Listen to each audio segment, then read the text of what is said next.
Thank you for joining us today. Delighted to have you all. My name's Veronica Ryan. I'm the Education Officer here in Cloughjordan Ecovillage.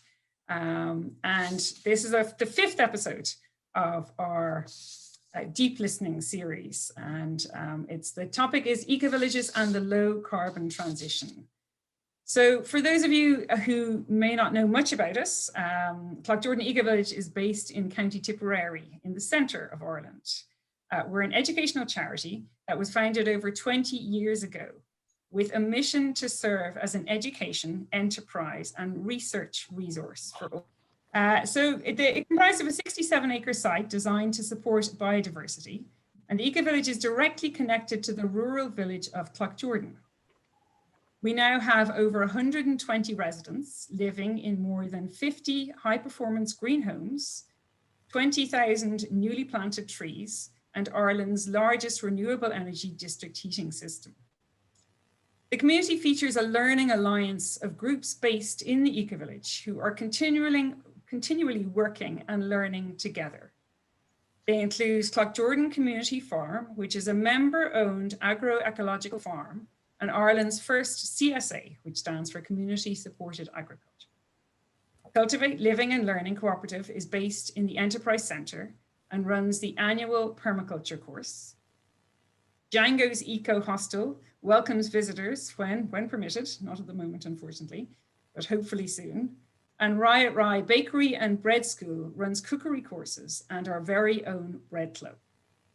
Cloughjordan Arts has built a community amphitheatre right here on the land. And the Dark Sky Bowl and Seven Circuit Labyrinth are among other unique features that make up this thriving community. As a dynamic, creative and ambitious project, we are on a continual learning journey, and we're delighted to be joined by you all here today to delve deeper into the subject of ecovillages and the low carbon transition. So thank you all for coming. We're delighted you're all here. I'm going to hand over to our host for the evening, Peadar Kirby. So welcome, Peadar. Fáilte roimh fad go Ecofobal Cloughjordan. Welcome to everybody. Delighted to have you on board. And with us, we have four speakers this evening for this conversation on the ecovillages and the low carbon transition. So I'm delighted to welcome Anitra Nelson, who's an Australian academic and author. I got to know her when I was asked to review this book of hers, which draws together the issues rarely drawn together, really, very topical for us in Ireland now, the issues of affordable housing, the housing crisis, the global housing crisis, but the sustainability crisis. So how do we build houses that are affordable for most people, but how do we do so in a way that also aids sustainability? So Anitra, it's wonderful to have you on board, especially since you're joining us at 2 o'clock in the morning, Australia time. You visited us, you've written about us in this book, so it's wonderful to have you with us, joining us for this. So our second speaker is Sean McCabe, Executive Manager of the TASC Climate Justice Centre. Many of you will know the think tank on action for social change, one of our leading progressive think tanks in Ireland. And Sean has been involved in a very interesting participative decision-making process, which he'll tell us a little bit about. So Sean, great to have you on board. I'd invited Sean to collaborate with us just before the pandemic, and 15 months have gone by, but now suddenly we're able to move back into participation. Our third speaker, again, we're delighted to have Fran Whitlock, Communications Manager of the Global Ecovillage Network Europe, to bring a wider European experience of ecovillage living to the discussion. She has also, from 2019 to 2021, been a council member and a co-president of Ecolease Europe. Ecolease is the European network of community-led initiatives for climate action and sustainability, who have done really important work in mapping out the extent to which we have community approaches towards the low carbon transition. And finally, but not last by any means, is Duncan Stewart. Many Irish people will of course know Duncan best because of his really groundbreaking television programs, which in my view are the best thing on Irish television, because they honestly face the extent of sustainability and climate crisis that we face, but do so in really practical ways, and I think have been an immense contribution to public education here in Ireland. So Duncan is going to listen to the conversation, and he will have about 10 minutes at the end to give us a considered response on the discussion. So that's opening the discussion with all of you. And what I'd like to start on is to ask each of our three speakers how, given the various issues and forms of action that they're involved in, how they see this low carbon transition that we're all over the world now beginning to realize that we all have to make, particularly by 2050. So perhaps we could start with Anitra, who's been involved in a lot of activism in Australia around issues to do with housing and sustainability. Anitra, over to you. Thanks very much, Peter. Yes, look, I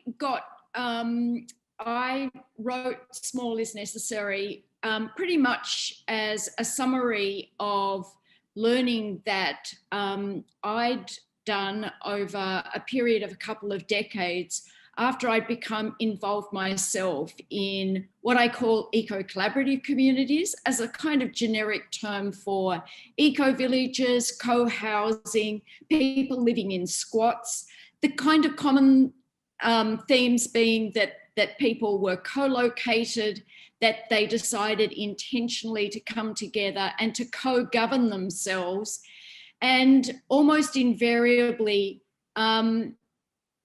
would be looking at issues not just of affordability and of community, but also of sustainability as we face these really massive challenges that we have today. And yes, with the school strike for climate, for instance, in Australia, that started in the particular community I now live in. And what I suppose it could be useful for me to do is to just talk briefly about one community that I lived in, Round the Bend Conservation Cooperative. 32 households, shares in a cooperative, which meant that the land that they bought was taken out of the market, and on each site people build houses that enable them to be, because the conservation is the real kind of hub of this particular cooperative, that people live in a low impact way in a forested area, box ironbark forests, which is an endangered kind of landscape in our state of Victoria. And this is on the peri-urban fringe of Melbourne. And there people are collaboratively trying to live as sustainably as possible, given the kinds of problems that we have in making sure that our land is protected so that marsupials can continue to live. I think that probably a lot of people had heard that in Australia we had some massive fires. So since I visited Clough-Jordan in 2019, we had massive fires in Australia, bushfires that actually covered an area equivalent to the whole area of the United Kingdom. And those areas, you might think, well, Australia's very big, but in actual fact, around 2/3 of Australia's land mass is desert. So these fires impacted a really considerable area. We have the greatest extinction of species in the world, particularly when it comes to marsupials. And these marsupials themselves are actually very important in keeping the vegetation down in forests. So that's not happening. So what we are experiencing right now in Australia is the kind of vicious cycles that show that climate change is actually rapidly happening. And so people coming together, co-governing themselves as they do in eco-collaborative housing, people co-designing how they live and experimenting as much as possible with regenerating the land and also regenerating community are really important acts that I think are happening today in terms of contributing to a low carbon transition. Great, Anitra. That's fascinating to get that perspective from not just from Australia, but also from your own particular engagement with communities. So we'll come back to that, but I'd like to move on to Sean, because Sean has been involved in a very interesting locally based project in Ireland in two different communities. So Sean, could I invite you to maybe give us your perspective on the low carbon transition, given that this very interesting project you've been involved in? I'm sorry, I'm having a bit of technical difficulties here. You might go to Fran and come back to me, because I seem to be having connectivity issues all of a sudden. Okay, it disappeared from the screen. Okay, that's fine. Fran, over to you. You have a lot of experience of eco-villages around Europe, but probably focusing in on the challenges that we're seeking to address. We can come back to looking at what eco-villages can contribute. Please let us know how you see that the low carbon transition from your standpoint. Sure. So I think often the low carbon transition in mainstream discourse is still very much portrayed in terms of technical solutions.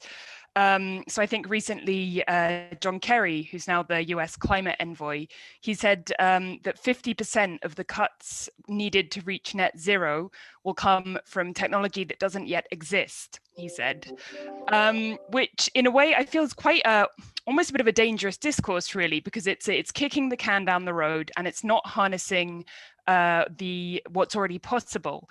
And part of this is really very much engaging citizens and communities in sustainable lifestyles. It's social change. It's getting citizens on board with behaviors and lifestyles and really showing that those are worthwhile, that it's not just about reaching net zero carbon, but there are also all sorts of concurrent benefits to living low carbon lifestyles. So yes, I think there's a need for a change in the discourse from a purely tech-focused transition to really a social transition as well. And in the Global Ecovillage Network, we see so many incredible engaged citizens and community movements, creating energy communities, generating their own energy. I mean, we heard about Clough Jordan. There are dozens and dozens, if not hundreds of examples, cooperatives. So we really see that this kind of citizen engagement, becoming energy citizens, really empowered citizens who are taking action and involving themselves rather than being passive consumers. That is very much possible, and communities, and I think particularly eco-villages, can really be catalysts for those kind of actions to make it a citizen-led transition. Because of course that's the other question, is what kind of, I think we all know that this transition is necessary, and now the focus is on what kind of transition will it be? Will it be one that's exclusively monopolized by industry, by big technology and energy companies, or will there be a really significant citizen-led component to that? And that's what we really have to catalyze. So I think those are some of the key points that we see from the Ecovillage network perspective about the transition at the moment. Great, thank you very much, Fran. And ecovillages are just one way, of course, of focusing in on a citizen-led transition. And Sean, if you're back with us, has been working with communities, which I think broadens out the discussion of the ways of involving citizens in this citizen-led transition. So Sean, over to you. Perhaps you can fill us in on what is the most very, very fascinating and important project you've been involved in. Thanks, Peter. And sorry, I think I've figured out the gremlins with my connectivity. So yeah, I suppose I came to this challenge from the perspective of inequality, specifically that the transition that we're about to undertake is happening in a world that is deeply unequal, both globally, but within our own countries too. And so the question then becomes, who is being included in the conversations about the transition, and how will we make sure that the solutions that we come up with are more equitable than the world we currently exist in. And to that end, there's a fascinating book called The Power of the Machine by an anthropologist, Alf Hohenberg. And Alf Hohenberg's central premise is that we can only recreate the conditions that we know. Our solutions will recreate the conditions that we know. And so we are faced with a very difficult challenge at the one point, moving beyond the fossil fuel infrastructure that we know so well, moving beyond sort of the dirty development pathways to sustainable development pathways. And then on the other hand, trying to address this deep inequality. So I guess in trying to think about how you might create a methodology to address that, I just went around the country speaking to people, and really it has to be stressed that everything that we've done in TASC so far is, I wouldn't say reinventing the wheel, but it's certainly just listening to and trying to bring together the key points of all the great work that's being done in places like Cloughjordan, but also in, you know, with CSA organizations around the world, with other participative local development methodologies, community-led local development thinking that is ongoing. And we published a report called The People's Transition in November, which is essentially an effort. I guess it's premised on 3 core points. It's climate focused. It says that the changes that we need to make in terms of climate change have to happen so urgently that we do not actually have the time to inform everyone of the changes that are going to take place. Like we have 10 years and we have spent a lot of time educating and informing people, and it's still only 8% of the electorate in the last Irish election prioritized climate as their main purpose for voting. So if we think that we have time to get everyone on side with the plan, we're going to fail. People fundamentally care more about their own local development than they do about the global climate crisis. A lot of people are more concerned about reaching the end of the week than the end of the world, as Rose Wall of Community Law and Mediation has said often here in Dublin. And so we have to start with that as our basic principle. And that's where we started with the people's transition. So the idea is, how do we distill out community needs, community priorities, and then use the expertise that exists to fit climate or sustainable development solutions onto those needs and priorities, rather than trying to put climate action down on top of communities. And so we've got the funding now to, thanks to AIB, to run this project in 2 locations, one in Ardra and Donegal, where we've just entered our dialogue phase. The mapping phase has completed. There's 3 phases. The first phase is mapping, literally understanding where everything is in the community, who everyone is in the community, and what policies intersect with that community. Then the dialogue phase is trying to figure out, well, how do we have this conversation, especially in a time of COVID where there's been limited travel? How do we talk to people? How do we understand? How do we make sure that, you know, I think when you open up a dialogue in a community, oftentimes it's the same 6 or 7 people who engage, and it's their priorities that get met. So the question is, how do we actually reach people who don't typically participate in these dialogues? How do we find out what they want? And then the 3rd phase will be the co-creation phase, and that'll start around midsummer. And really looking forward to that, because once we have the solution, once we have the needs that people see for their own village or community, then the question is, how do we solve them? So that's our Ardra project is about a month further on the line than the Phibsborough project, which, for those who aren't familiar with Ireland, is an urban village, I suppose, Phibsborough in Dublin City. And it is we're in the middle of the mapping phase there. Obviously, a much bigger population, much more diverse ethnically, and also in terms of socioeconomic advantage. So yeah, it's a very interesting process. And I guess I've rambled on there, but how do I see the transition? I see it as a very complex one that's being put down on top of a landscape of significant inequality. And if we don't start with that as our first principle, we'll be in trouble.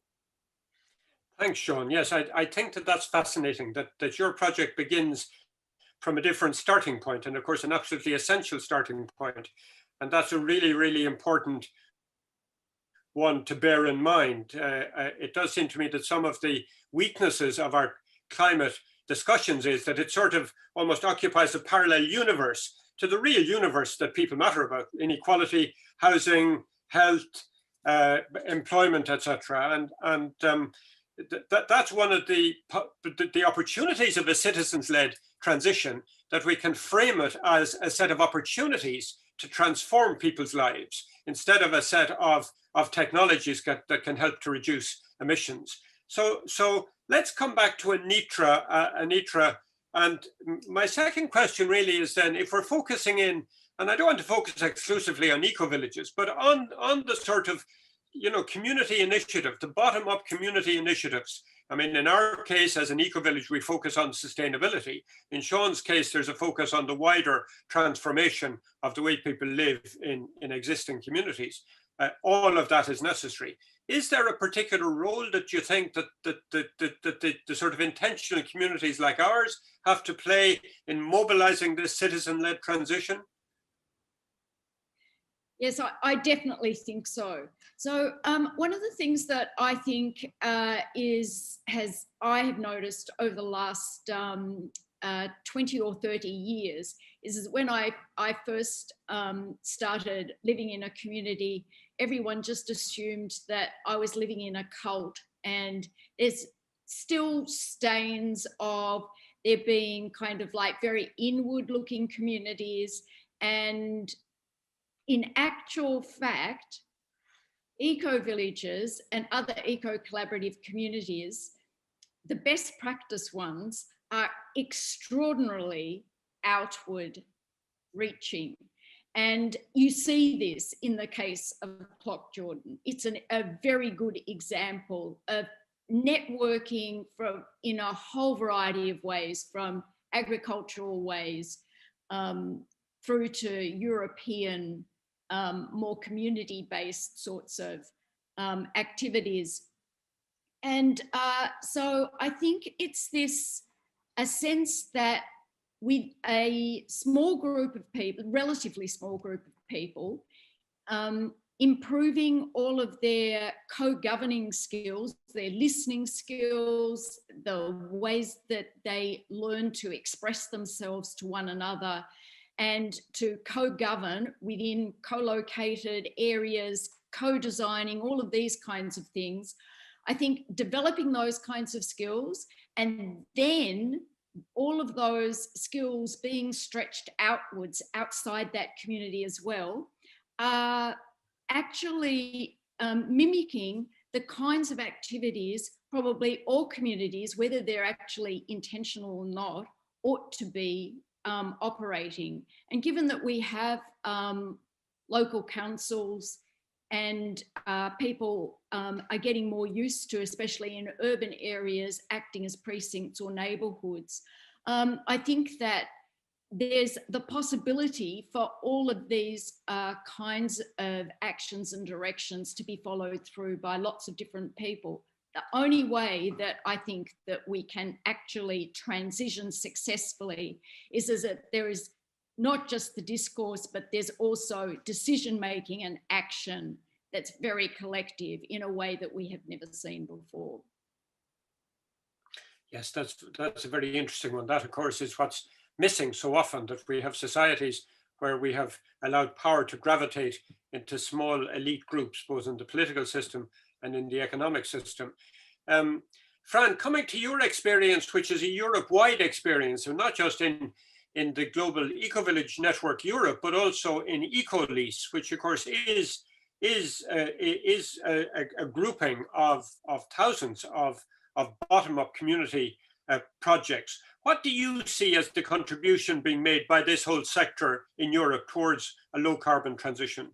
I mean, I think I can definitely echo what several things Anitra said, and I do want to focus just initially on eco-villages because that's really where I've got the deepest experience in. And in my opinion, they do two things. They have two really important roles to play in the transition. I think the first thing is they play a showcase function.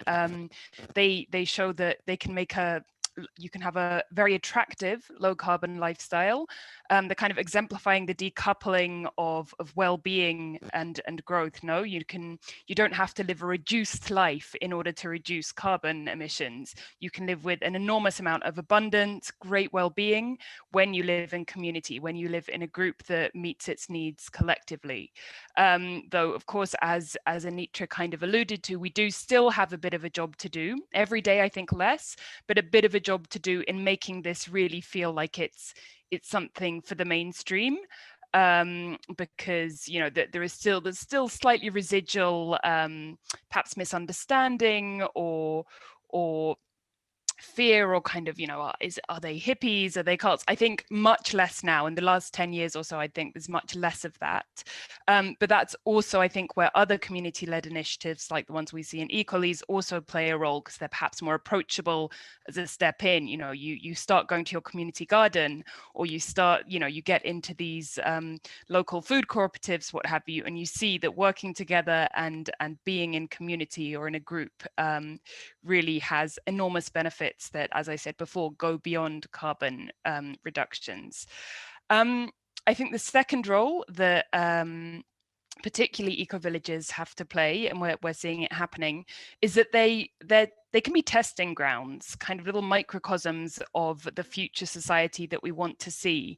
And we're seeing some very, very interesting examples of this. Right now in the Netherlands, they have a very interesting law that I do recommend that anyone working in the sector take a look at, which is the Crisis and Recovery Act, which Berkel Ecovillage in the Netherlands has been using to great advantage to gain exemptions from national laws for the development of resilient projects. So that means you can do ecological building techniques that aren't allowed within national frameworks. They can then prove their utility and their safety and their functionality in the Ecovillage context or the community initiative context, and can be used as a basis to change national law. Really, really interesting work going on, and that has come largely from this really highly active group of citizens that's an Ecovillage in the Netherlands. More historically, going back to Sieben Linden in Germany, that really pioneered straw bale building in Germany. It was that had the first multi-story huge straw bale building, and it really it proved what was possible to have low emission buildings. And that's had a knock-on effect, and we've seen increasing popularity and curiosity not only in Germany but all around Europe in straw bale and other eco constructions. So all this to say that I think sometimes people ask me, do you, as the Ecovillage network, do you want everyone to live in an ecovillage? No, that's not going to happen. It's not possible. It's not particularly what we want, but what we do want people to feel empowered to live, collaborate, work together, and for these communities to really be examples for lifestyles that really anyone can lead. And again, through these other community-led initiatives as well, whether it's an urban garden or a CSA, what have you, all these things contribute enormously to well-being, and as well as to carbon reductions. So you can have it all in that sense. So I think that's the importance of these initiatives in the transition. Yeah, great. That was very helpful, very systematic, I think. Really, really good insights there. Sean, moving on to you. However, I suppose one of the things, and certainly we in the Ecovillage have been accused of this, and I think quite rightly so, is that sometimes we can be quite elitist. And I mean, Anitra in her book did very, very rightly, and I think it was a contribution to us to draw our attention to the fact that it's not terribly affordable to move into Cloughjordan Ecovillage yet. We are working on this, and thanks to Anitra for drawing our attention to it. So from your standpoint, where you start with the issue of inequality, how do you see ecovillages and these more grassroots-led community initiatives? Do you feel that there is a fear that they may be quite elitist and not address significantly the inequality issue? I think it depends on what you're setting out to do. I think, as Fran says, you don't want everyone living in an eco-village. That's not the long-term aim. Okay, so that's one. If it's a hub for knowledge, if it's a hub for the generation of knowledge, for understanding new practices, understanding new functions, that's fantastic. I think it absolutely is very difficult for people to access an eco-village or but like it's equally difficult for people to access a university sometimes. So we need to be clear on what we mean by elitist. It's not a slight. It's just saying that actually there's barriers in place. There's multidimensional barriers that people face, and our efforts should be towards dismantling those barriers. And at the same time, the two can operate in parallel. We can be dismantling the barriers to participation in the types of work that we're doing. We can be raising awareness and generating the knowledge that's necessary to propel us beyond the crisis that we're facing. So to my mind, I wonder if the framing of it as elitist is maybe not quite getting at what we need to be talking about. You know, like I guess there's a bigger question, maybe I'd call it the Millennium Village problem, where, I don't know, people might be familiar with Jeffrey Sachs's Millennium Villages dotted across Africa, which obviously went amazingly well. You know, the work done on them was fantastic, but that's because they were obscenely resourced compared to their control villages. And even the concept of having a control village is frightening, right? So I think you have to, we have to ask the question of how transposable are solutions? How do we build solutions that can be picked up by any community anywhere? And how do we get a community to have a sense of ownership of those solutions? And I think that's where we face big challenges in the coming decade, is that we want to co-create. We want to start with communities from where they're at and get them to co-design and think through their challenges and come up with solutions that not only they feel they contributed to, but that they actually own. And this is where the community wealth building piece comes into play. Like, can we build supply chains that keep wealth within our communities? Can the climate supply chains, the biodiversity supply chains, like the issues that we're facing, can they spawn the types of localized industries that really do help improve standards of living in a meaningful way?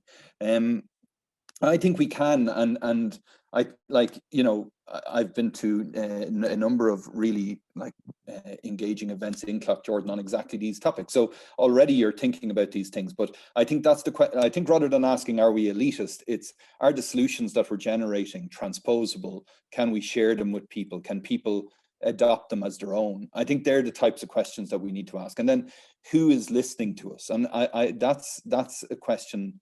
Like, I'd love to, I'd say there's a really interesting survey to be done of, maybe Fran, you already have done it, but of the members of Ecovillages and the people on mailing lists, and like what, like, you know, one thing we ignore completely when we talk about environmental issues is class. Like, have we, like, what sectors of society, what sections of society are we reaching? Are we reaching working class communities? Do people who feel threatened by the transition listen to us at all? And if they don't, well, like, how do we start reaching those communities? I think in Ireland, for example, maybe one big missed opportunity for us all was the beef plan movement, where farmers suddenly were standing up against very large interests, and the environmental movement should have been there side by side with them, I think. And unfortunately, maybe the vision wasn't there to do that at that moment, but it could still happen. So I just think we have to be alert to when those people who maybe aren't typically our audience are in need and need our support, and be there seeing the world from their perspective. Yeah, you've raised very, very interesting questions. I think we've put many things into the mix in this conversation. And I'd like to move on now to ask each of you. It's a very challenging question, I know, but it's one I think that it's good to sort of free our imaginations. What do you think are going to be the next steps? Fran drew our attention to this thing that John Kerry said, and he was very much criticized for it, and quite rightly so. You know, this tendency that to fall back on technology to do the hard lifting for us. And I think all of us agree that that's not just going to get us there. But what are the steps, and do we see now the penny beginning to drop more widely, that this is really a moment of fundamental transformation of our whole social and economic system? And if so, and I think all of us probably agree that the necessary thing to get us to a low carbon society? But if so, what are the next steps that we begin to take? And particularly for the people who are tuning in today, what are the practical lessons that we can offer people as to how to begin taking those next steps? So Anitra, back to you in Australia. I was heartened when I read this morning about these latest children school strikes. So, you know, that's one piece of the jigsaw, I'm sure. But I'm sure you see many others. Yes, well, it's quite interesting that the school children who are striking for climate action point out themselves that when they've been vilified for not being at school where they should be, they've said, well, if the adults were actually making the right decisions about climate action, well, then we would be able to attend to our education like we should be doing. So I think that it's really good that all ages and levels of society are really becoming engaged in the conversation and in action. But I was very interested in what Fran said about the concept, and you emphasized it, Pata, about technology. In actual fact, I think that all of the technical issues over becoming a more sustainable society are already solved. I don't, you know, we want simple, appropriate technologies, and we need to be making decisions where we are over consuming to actually modify our consumption. And we need to have solidarity with people who aren't sharing in the benefits of production, and so that we're actually, as a whole, reducing the kind of burden that we're putting on Earth, but at the same time, we're lifting up those people whose basic needs aren't being met. And Sean also kind of like emphasized the problems of inequity. But in my work over many decades in terms of sustainability, has led me to actually really deeply question monetary economies, because money is a kind of tool to separate, divide, and create those inequalities. It develops a kind of general dynamic. And so one of the things that I noticed myself living in Ecovillage and co-housing kinds of communities was that there was a lot more economy conducted not using money, but rather sharing. And this is where the whole commons movement is going now. We have a lot of 21st century movements who fortunately are moving very much in the same kinds of directions. And the principles that they're following are that we need to have greater equity and that we also need to be more sustainable.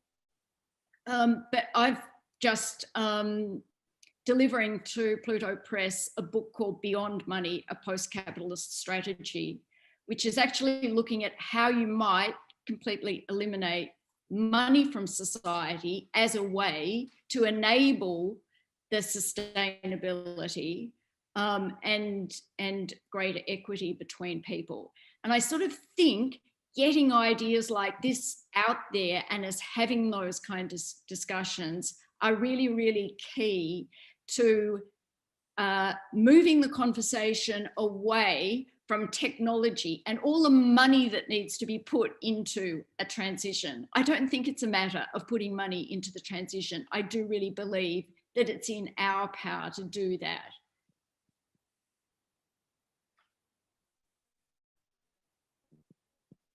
Thank you very much. Yes, some fascinating insight there, Anitra. Now, you, I'm sure, have you know, you focus a lot on in the European context on the next steps. I suppose to some extent we're lucky in that at least we have the European Commission discussing a Green New Deal and seeking to make certain of the COVID payments, etc., conditional upon actions taken that would, particularly for ordinary citizens. I think so many people have a frustration that they don't quite know what to do, that, you know, to recycle or to use low energy light bulbs, etc., is so petty compared to the enormity of the challenge. So any lessons that you're gleaning from your involvement?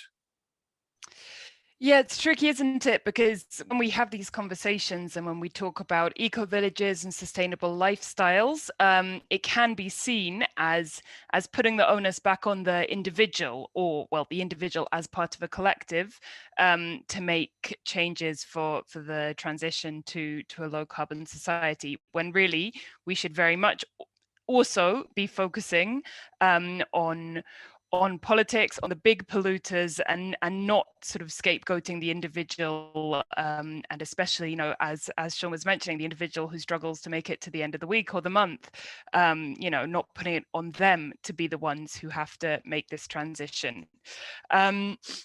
So I think in terms of the lesson there is, while very much to keep offering clear pathways, especially I think for youth, into community and sustainable living, and giving these examples of what's possible when living in community, there is still very much a necessity to hold institutions to account and to take advantage of the channels of finance, of input on policy making that are available. And that's what Ecovillages has been trying very hard in recent years to do, because really we do see that it's becoming, at least I think on a European level, a sort of a political necessity. It's no longer strange to talk about net zero and carbon reductions. It's very much a political necessity on that level, but while we do have to take advantage of what's available, I think we also have to be cautious when we're looking at mainstreaming community-led initiatives, and especially eco-villages, that we don't get sort of captured or used. We have to maintain our spirit, which is something very, you know, it's the grassroots, it's the desire for a better world, and just not to be captured by political processes or by, you know, greenwashing. Very funny, here in Spain, actually, one of the biggest energy companies has a page on Ecovillages on their website that no one can quite work out how it got there, but you know, we certainly weren't involved, but it talks about us. So yeah, just being very much aware of how Ecovillages and other community-led initiatives are being portrayed publicly and being used.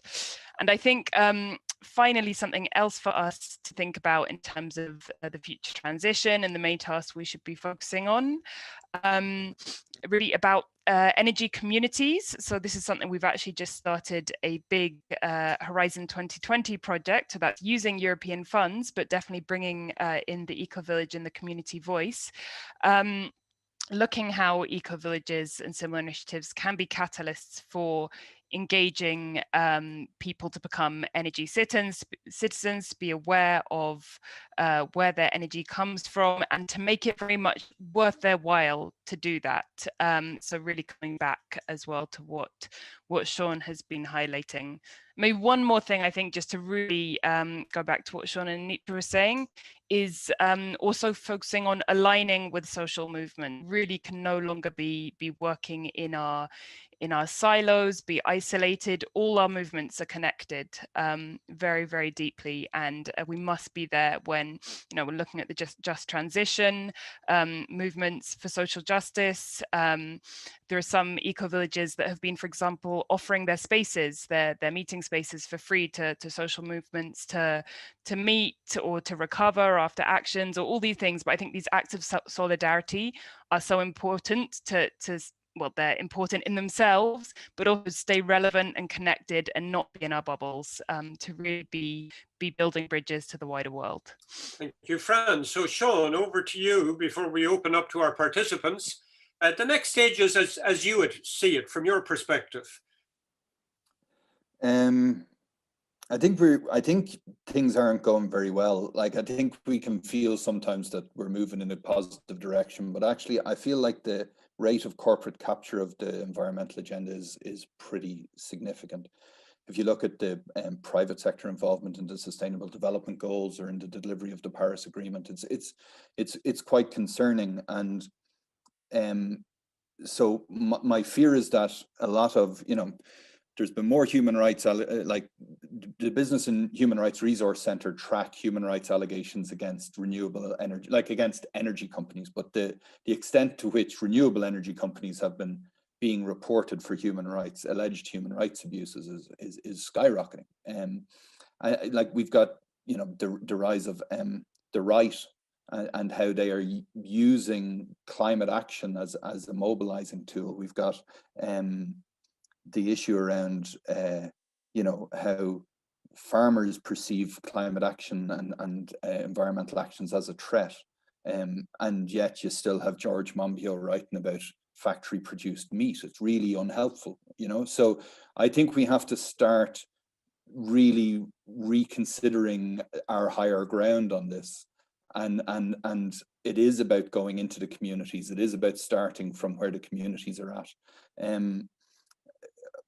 I hate being like a naysayer on this, but I do think we, like with recycling, with all of that's gone on, people have gotten the wrong idea. People really don't understand the fact that it is a small number of very large companies that have gotten us into this mess, and that those same companies are still profiting from this process. We really need to vote. We really need to mobilize people behind parties that promote a vision of inclusive, sustainable development that isn't based on large market powers, but actually returns power to community.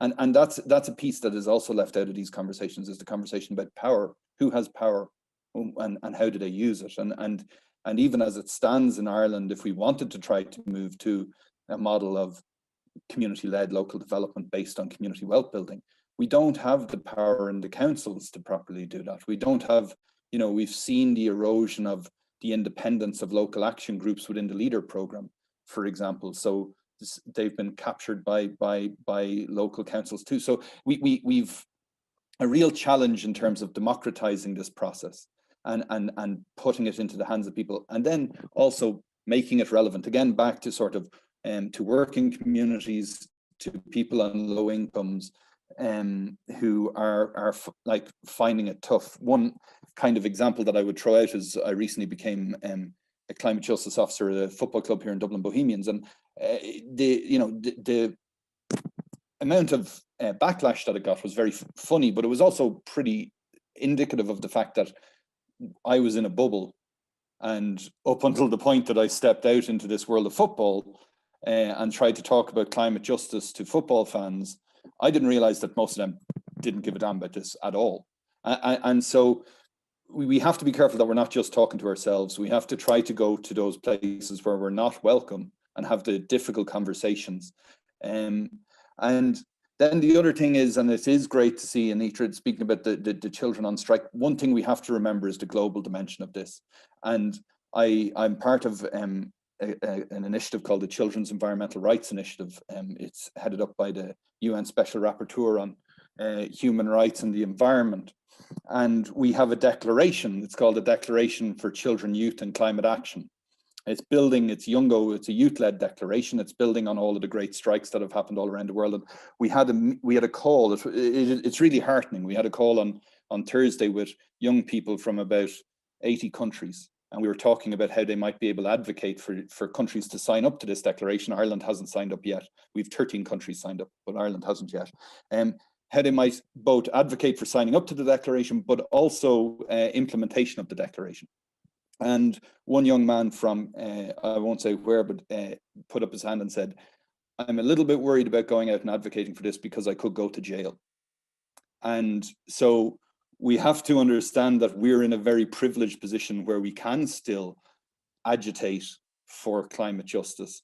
And we should be agitating not just for justice for ourselves, but justice for people who haven't got the same voice in this conversation.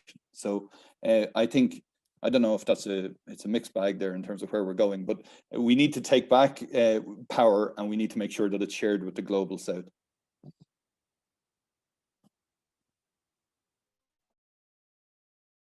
Yeah, very, very relevant, and the challenge of moving outside our bubbles. Talking to football supporters about is challenging, I'd imagine. Well, let's move outside our bubble here and allow in some of our participants. I see there's about 30 people have joined us, and we'd love to hear from you. Questions, comments, contributions to the conversation. So over to you, Davy. Are you going to help us to identify here who might want to come in? Yeah, so if people want to come in, put your hand up. So you go to reactions at the bottom of the toolbar, and press that. It's got some reactions, it's including put your hand up, raise hand. So there's a couple of insights or reflections in the chat already. If you don't want to come in and speak your question or reflection, do put it in the chat and we'll read it out. But I want to come in maybe just with something building on what the speakers have said. I mean, our objective, even at the very start 20 years ago of building Cloughjordan Ecovillage, wasn't that it was going to be replicated. And we've done something slightly different from most ecovillages, connecting to existing town, and a town in rural Ireland that was very much in decline. And I think that in the 15 years here we've been here now, the narrative has changed so much that people in the whole town talk about these sort of issues and sustainability. And I think that our time has come in a way to model and to help other communities, because really in the next decade, every town, village and city neighborhood will have to be an eco-village in some sense. They'll have to be closing supply chains and having more connections to the local producers and the local economy. And I think, you know, we've been in this game a long time of trying to convince behavior change. But what we're facing now, potentially very quickly, is disruptions and collapses that people will be scrambling for these ideas that have been developed in this regenerative movement over the last 5 decades. And those pathways aren't always obvious, even to the newly awakened climate activist. So how do we ensure that those pathways of permaculture or community-supported agriculture, or the new tools that we strengthen our local economy and build resilience in our local places are there? While at the same time, and I think it's really important what Sean's highlighted there, that this is a global challenge we're in, the ecological and climate emergency. And you know, the people that are going to be impacted most have done the least to contribute. And that we've got an obligation, I think, to be in solidarity with communities everywhere and not just looking out for ourselves. In some ways, that's quite a shift in our worldview, where we become more pro-social or more altruistic, or less about me and more about the we. And I think that's one of the things that we have to nurture, is a different worldview in this. But maybe a question to the panelists, and maybe especially Sean, you know, working with existing local communities, and we need to make this transition just, and if the most marginal voices aren't in it, we just won't have a transition. But when you say that we need to start where people are at, and you gave the example of the football supporters, they don't really want a climate advocate in their club. Why? So if we start normally where communities are at, we might get, you know, that we want more security or CCTV cameras or the waste collected more often. How do we build that awareness of the emergency as we go into the dialogues, so that we don't just start repeating the things that we want in the current paradigm in this sort of the economy we're in, but can sort of imagine beyond that? I mean, I'm interested in all the speakers, but maybe starting with you, Sean.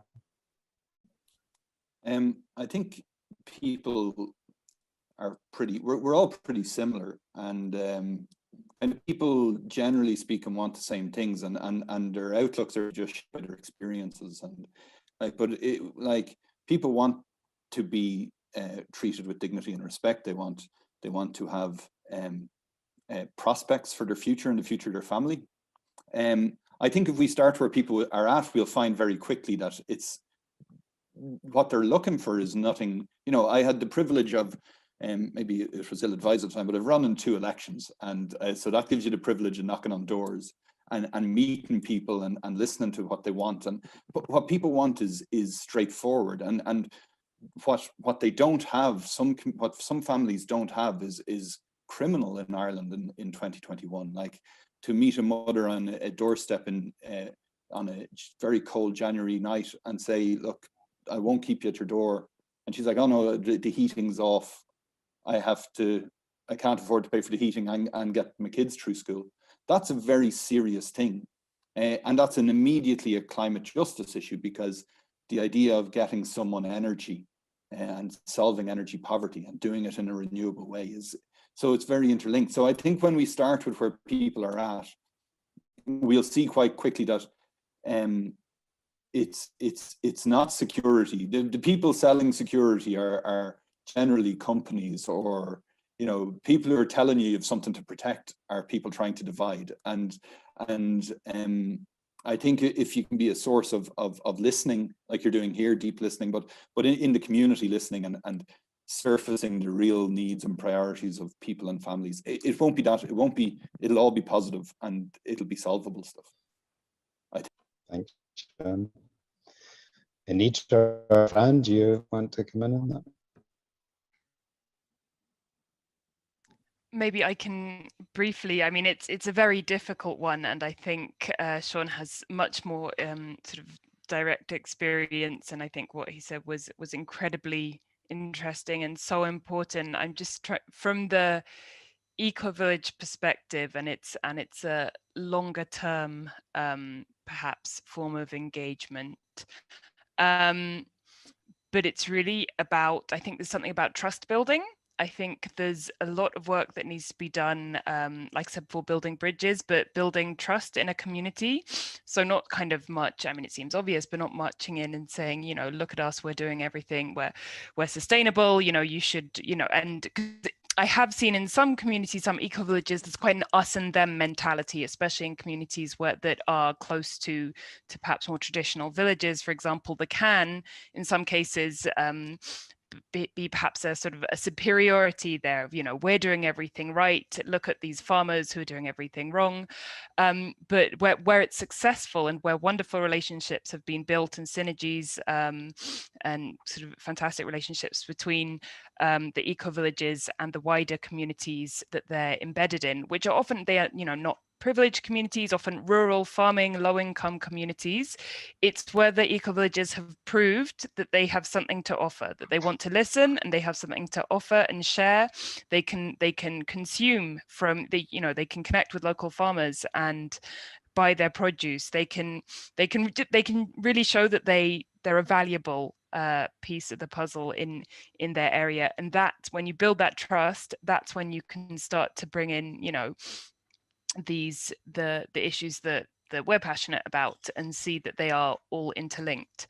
So yeah, it's not easy and it's a long-term strategy, but it's very much the trust building and yeah, the wealth creation and wealth sharing in all its forms, whether it's economic and financial and, you know, hard cash, or if it's sharing other forms of wealth and well-being. Anitra, do you want to come in? I see Deirdre O'Leary would like to get in as well. So over to you, Anitra, first of all, and then we can bring Deirdre in. Yeah, well, I'll just add a couple more points. In terms of engaging with people, I'm not sure whether Australia is kind of like ahead of the pack in this. Unfortunately, we've got government inaction, but as I pointed out, in terms of our fires, we've already got a lot of the impacts of climate change very obviously happening to us. And so, for instance, in terms of sports people, including footballers here, these associations of footballers have been doing kinds of analyses of how the rise in temperature is going to impact on players and audiences for football. And like, it's just, you know, within a decade or two, there are going to be massive implications in this. And so I think that it's kind of interesting, because as things are collapsing around us, there are opportunities to be setting people exercises to do in their own particular areas, or doing some of those exercises ourselves and reading it back to them, and sort of asking them, well, what are you going to be doing when this kind of happens, or whatever, without being sort of challenging so much as, we want to work with you. It's pretty hard, but this is the kind of work I think is really crucial. Thank you, Anitra. Indeed, it is crucial. Deirdre, over to you. Thanks. Well, thank you so much, because I've loved what you're saying. I wanted to definitely agree with the idea of moving away from the idea of individual guilt and towards communities banding together, because we can't do anything as individuals. Or very few of us can as individuals. Some of you are, but very few of us can. And also, further to that, I would love for us, further on what Sean was talking about, really, I would love for us to move away from all the kind of language that gets used around solutions to climate change, and all the language that actually makes people on low incomes feel invisible. So, like, it would be really obvious in the newspaper if they say, you know, this is how you fuel your helicopter, but it would hit us. We would know that we were being left out of that. But there are so many people who are left out when we use language like, you know, here's how you're going to retrofit your house. But well, so many people don't own a house, you know, and they can't retrofit their council house that they're renting, you know. And things like rewild your garden, or buy organic, or, you know, here's how you change your lifestyle. I just I'm so allergic to that, because it's so making people, so many people, invisible, you know. They feel invisible, we feel invisible. And also, two things that I'd love to contribute. I feel one thing is, I would love to see a type of descent plan like the transition towns we're having, but not just to get away from oil, to actually move away from what I would think of as a continuation of colonialism, really, where globalized the globalized market is basically colonialism, I think, just dressed up as free trade. And if we can make it more like local economies, so that we get together and we say, like, what is needed, you know, what are we having to buy from abroad, what could we, especially from sweatshops, and what could we be buying from local people, making them here, and how, and then commit to supporting somebody who's going to fill that gap in our local community. I would love that kind of descent plan for communities. And the other thing is, I'm a musician, and I would love to see us using the arts more as a kind of a catalyst for change, because at the moment, when we see things on the news that are really just beating us over the head with here's more bad news, and here's more ecosystems collapsing, and here's more icebergs melting, here's more glaciers melting, here's more war, all of that is making us feel helpless, I think, and that makes people go into overwhelm and denial. And I would love for it to use arts instead, to hold that space for people, so that they're feeling that trauma, they can actually feel that pain and not be overwhelmed by it, and be able to face it, and in the way that Joanna Macy talks about, you know, and use art for that. Yeah, that's what I'd love. Thank you. Thank you, Deirdre. Does anybody else want to come in, or will I hand over to the speakers? We have about 10 minutes left before we hand over to Duncan. Let's put into the speakers, and then encourage if anyone has not spoken or would like to speak to come to put their hand up. So maybe take it to the speakers better. Which of you want to respond to Deirdre? I think, for instance, Ian wanted to speak. Is that right? Let's move. I'm conscious that there was Sean O'Farrell had interesting things to say about land. I'm wondering, Sean, if you'd like to come in. Sorry. I noticed yes. Sean. Sorry, good evening. Yeah, Well, personally speaking, I would love to take some of the positive progresses that have been made by the Ecovillage in Cloughjordan and pollinate other areas across Tipperary with those learnings and successes. But access to land and a few acres close to a village or town might be an issue, or I just wonder, have you any solutions? I do like that idea that some of the speakers mentioned about showcasing. I think it's very important. And also, you know, making linkages between Ecolease and the CSAs and La Via Campesina and the farmer's footprint is relating to regenerative agriculture. We need to all hold hands together, I think, and quite quickly, hopefully. That's just my comments. Thank you. I don't know, there's a couple of people want to come in, maybe bring them in and then do a round of the speakers. So Ian Goff, you wanted to come in. Yeah, I said, can you hear me? Yeah. Yes, I'm new to this. I know very little about it, but I've talked to Pedro about it, and I visited Cloughjordan once and was shown around. I was so impressed because it deals with a lot of things. I think it was moving towards a circular sewage system and so forth. So it was really advanced, it seemed to me.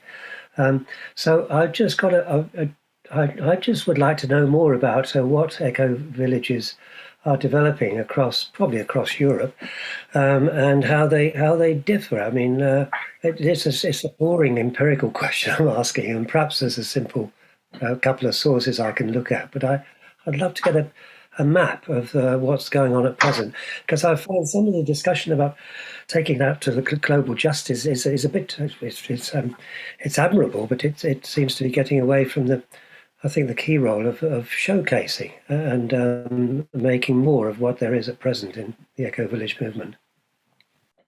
Thanks, Ian. Fran, do you want to respond to that quickly? Sure, I can just briefly respond. I mean, I can't give kind of a laundry list of all the many things that Ecovillages are doing across Europe because there's a huge amount, but maybe I can highlight a few different things. On the energy side of things, you've obviously got pioneers like Cloughjordan, Sudebyn in Sweden, and Tamera in Portugal, doing a lot of work on sustainable energy systems, circular economy.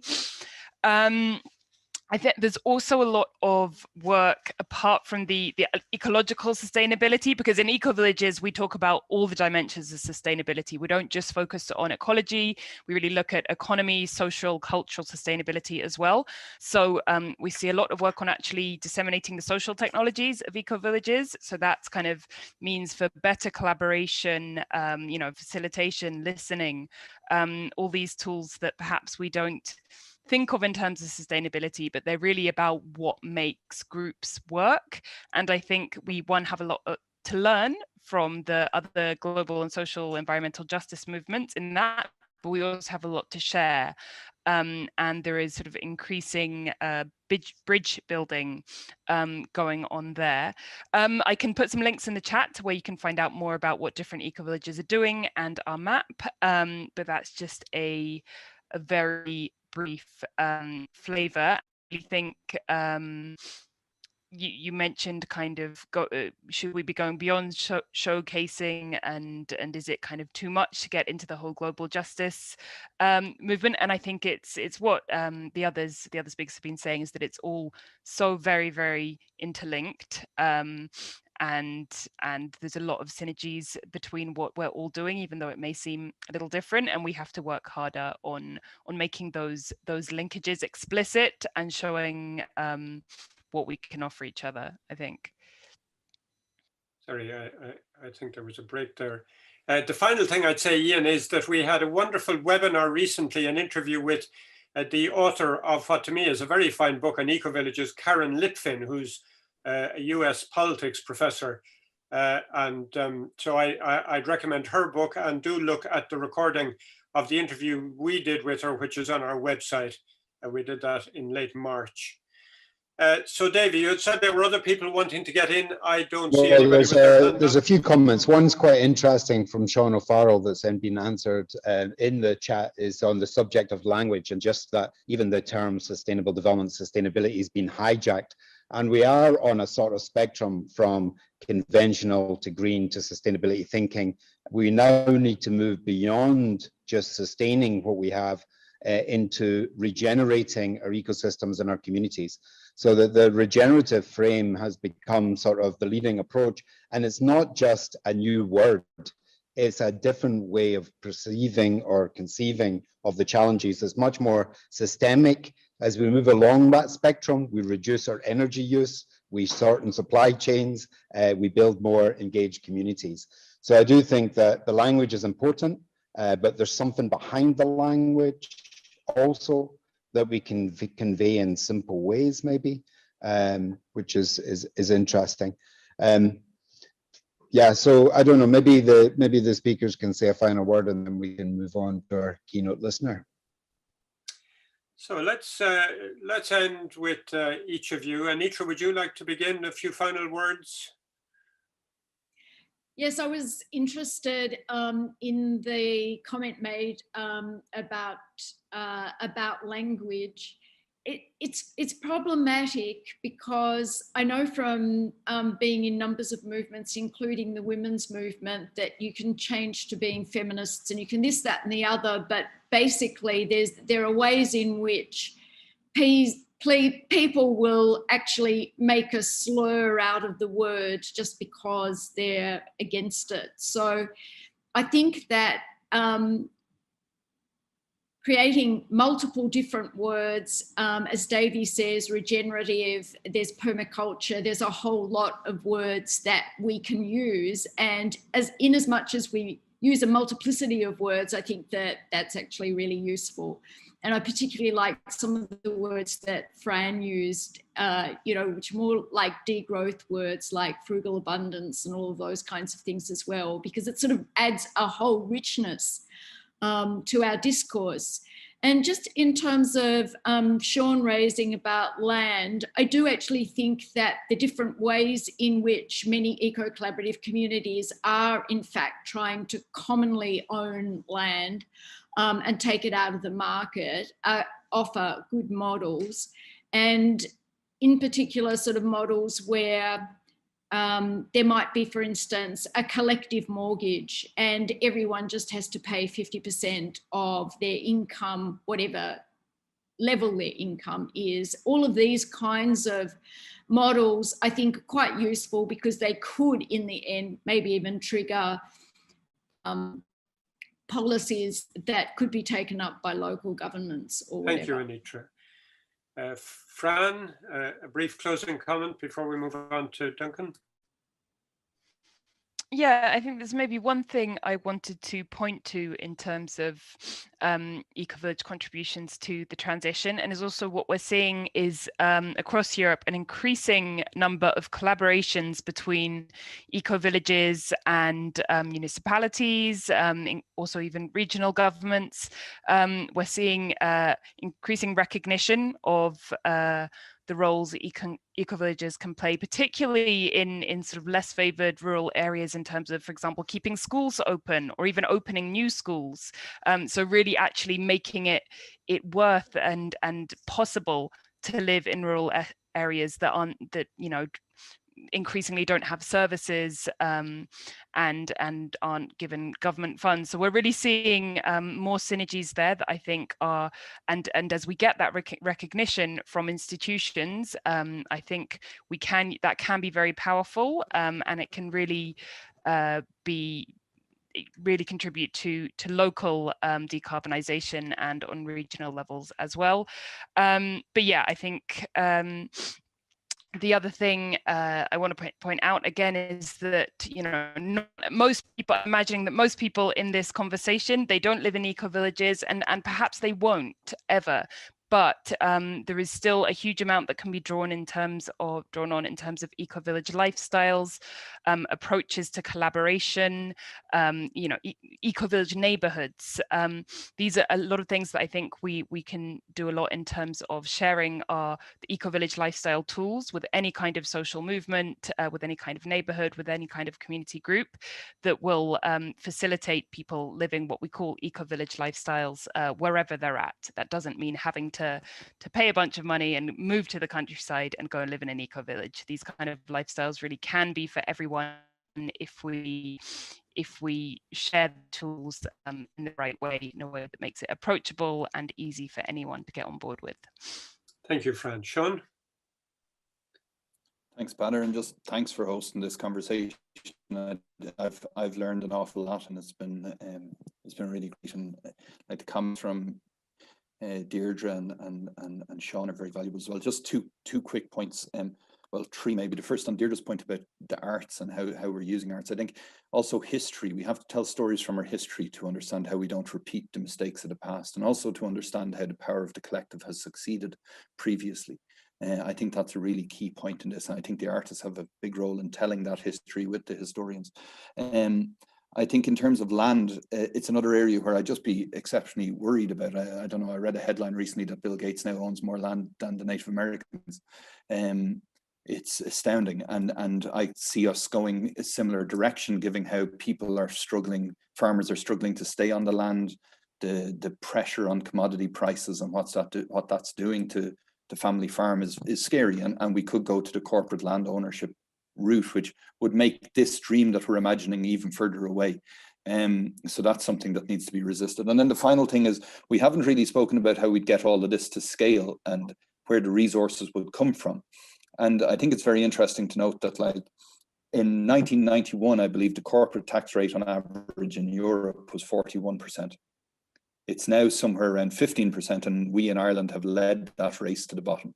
And I think if we're talking about how to bring about all of the ideas that we're talking about here, we have to tackle tax justice and tax harmonization, and really stop millionaires and billionaires particularly getting away with throwing philanthropic money around when they're avoiding paying unmerciful sums of money in tax, the amounts of money necessary to avert the crises of biodiversity and climate that we face. So that'll be it. And thanks again. It's been a really great chat. Here, wonderful. So Duncan, we've waited long for you. Over to you. Some reflections on our conversation and what we can take away from it. Thanks, Father, and really, really interesting conversation. It was great to be in the position of being a deep listener. The only thing is there's so many good points that were raised and very interesting, issues that were highlighted here. And I think, as Sean said, it's really opened up my mind to a lot of situations and opportunities too.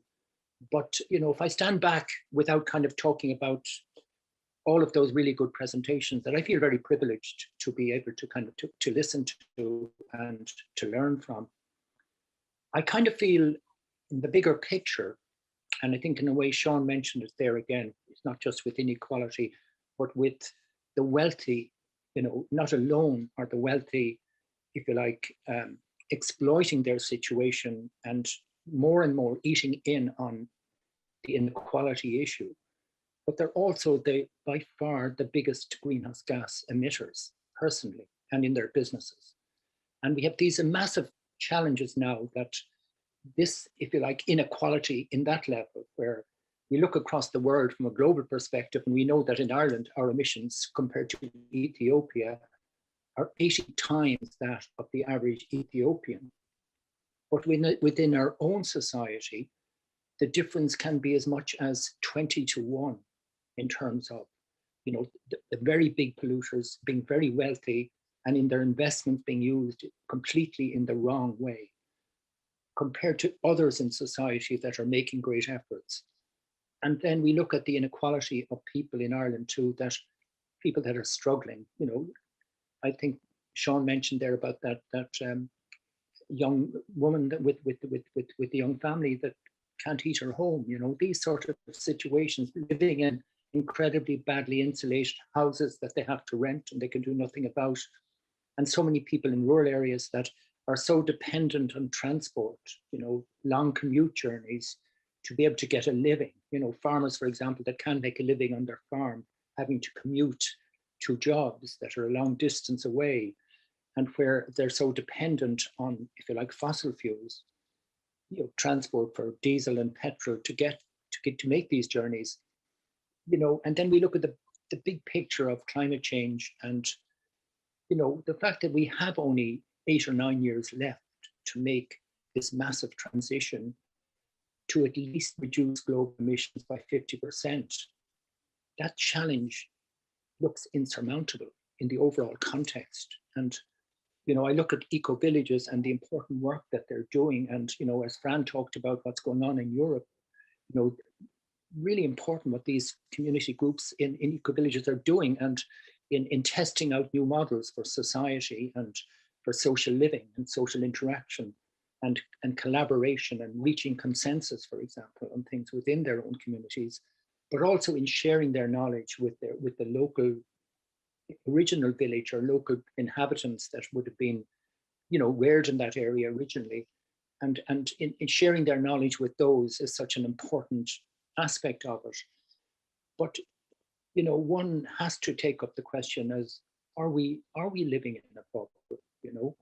And that was raised many times today in the conversation, that you know, we tend to kind of live in the comfort of our own group and share our vision and our lifestyles, if you like, with each other within that close-knit bubble, without realizing that the big challenges is going to be trying to bring the ordinary citizen into this area of thinking and into this collaborative way of thinking, you know, because in a way they're so left aside that they're surviving, you know, trying to survive from day to day. The issue of climate change doesn't come into their life at all. It's way, way down the list of their priorities, you know. We even compare it now, for example, to COVID. I mean, obviously everybody's been affected badly by COVID, but COVID is only like what, 1,000th the size probably of what's coming down the track with climate change. And we have only got these short number of years to make such a massive adjustment.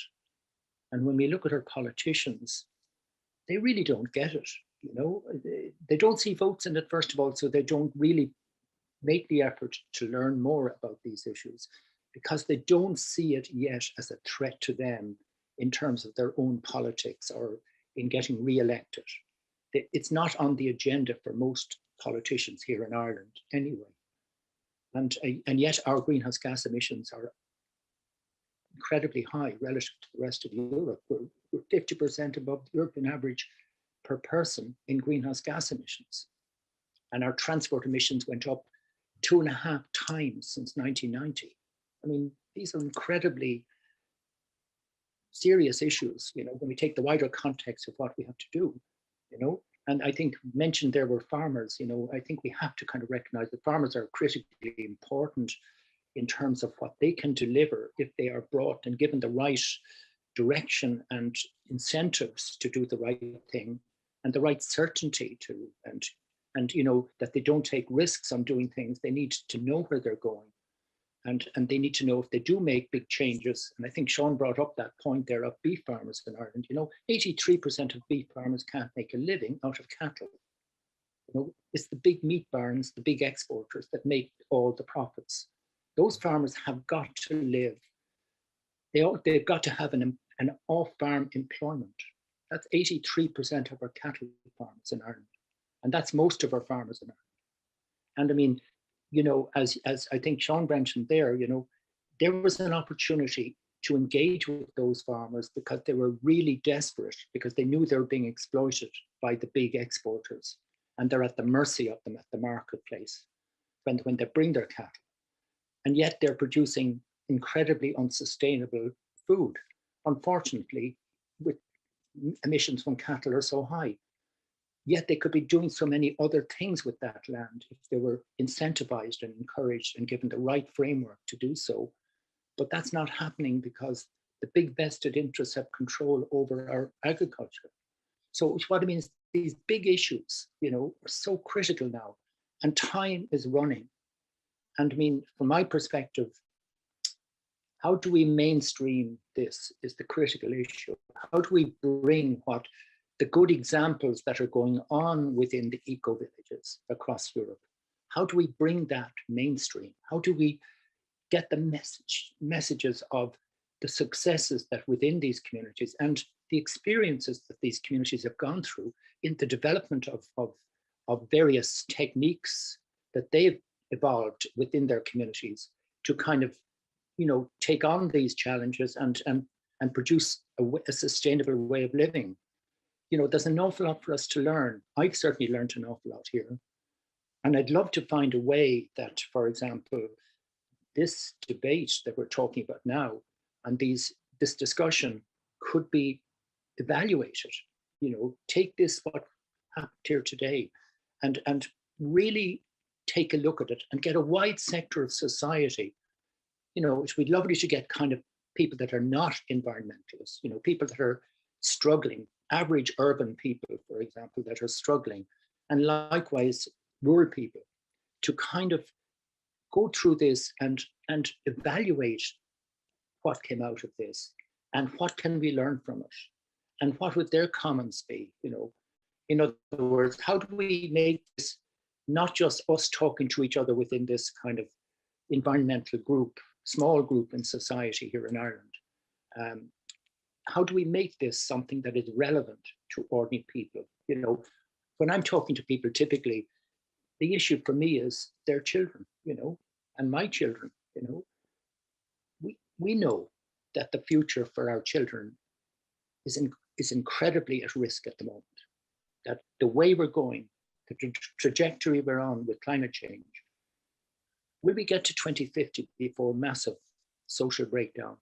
You know, I don't know. I mean, there's big unknown issues there, but certainly the risks are very high that society will break up, you know, and as we impose then more difficulties or more regulation where we need it, you know, are we going to face a backlash from? I'll have to draw you to a close there. Unfortunately, time is running out. Yeah, sorry, Peter. I meant to go in and talk more about a lot of the good points that were raised within the group. But I think if my message would be, how can we take this now that came out of this, evaluate it, and make it such that it can be brought into the mainstream? You know, find a mechanism for the good lessons that have been learned within eco communities around Europe. How do we mainstream this so that we make it relevant to ordinary people? So I'll stop talking. You're great. Thank you, Duncan. I mean, I think that the richness of this conversation just shows the sorts of conversations that should be happening at all levels in society, that we take it out of a sort of a narrow scientific and technological discourse that has dominated for far too long, and draw it into the real fundamental challenges of communities, of people living their lives, of the challenges of inequality, the profound challenges of social injustice that Sean has spoken about. So I want to thank you all, because everybody who has contributed, particularly our four speakers, has made of this a very rich conversation. It is being recorded, it will be put on our website, so we do see it as a resource that people can look at the recording and can share it with groups, etc. The final point is just to say that Anitra's book, Small is Necessary, can be bought from our local bookshop. You have their website there, and that is another lesson to support our local small businesses. Shilnagig is a bookshop set up and run by members of the Ecovillage. So we wish to thank you for being with us, and to keep a watch out for forthcoming events. I'll hand back to Veronica to give the final thank you. Thanks, Peter. Well, yeah, absolutely. To Anitra, to Sean, to Fran, and to Duncan, thank you for joining us today, for sharing your knowledge, you know, the work that you're doing so that we can learn. And thank you to Peter and to Davy for engaging others in the conversation. I think we did learn a lot. I think there's always more to learn, and it'll keep us going in our thoughts and in our work going forward as we continue to address the challenges we face. So thank you for everybody for your time, for your contribution. We hope you'll join us again in future Deep Listening events.